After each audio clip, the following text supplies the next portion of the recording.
Alright, so I'm gonna try a new video. Not really unboxing, but more of a daily video. Just kind of a discussion and more, to get people's thoughts and get them thinking. Anyway, this one's to touch base on the people who have been saying, I've heard a lot, playing via the Xbox One and Xbox 360 still. Mainly on the 360 when I'm playing and chatting with other people, they say, well, I'm not getting an Xbox One until my 360 dies. Why would I do that if I've got a perfectly good Xbox? And that's, a valid concern for the time being, but it is, a new generation. There's going to be new games. Not really a whole lot right now per se to offer via either the PlayStation or the Xbox. The Xbox One games that I can think of that are exclusive to it would be Rise, Forza, and Dead Rising, which were all launch titles at PlayStation. The only exclusives that I can think of per se right now would be Knack, Killzone, Don't Starve, which I guess, technically you could argue, well, that's available on the PC as well, but, so you got Knack, Don't Starve, Killzone, Outlast was just released as well. All games that are available on the next gen, but not what now is considered last gen. And me as a gamer, I feel that, both consoles are still going to, both next gen and quote-unquote last gen, old gen, are both still going to have quite a long lifespan.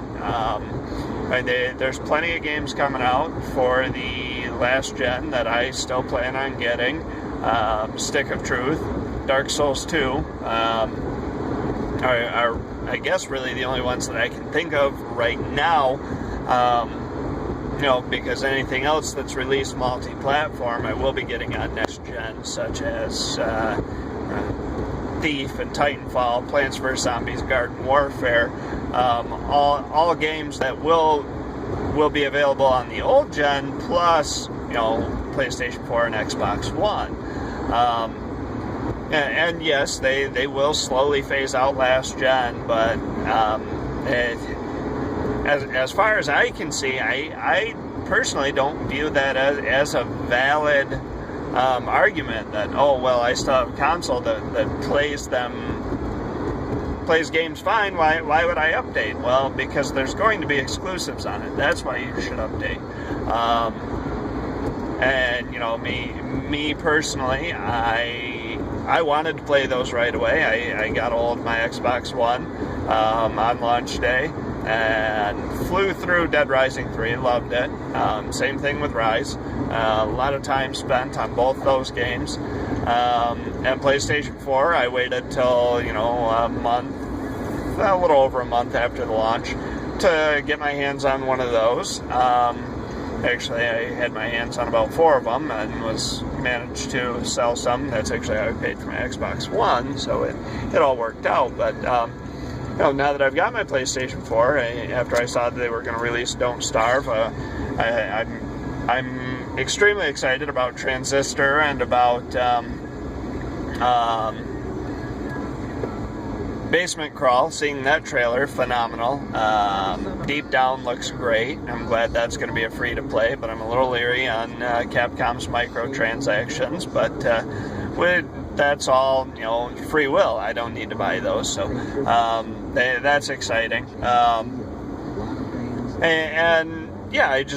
don't view them as valid arguments that, why would I update it? Well, because there's going to be exclusives on both of them. It's basically the way I see it is a subgenre of itself. I mean, you've got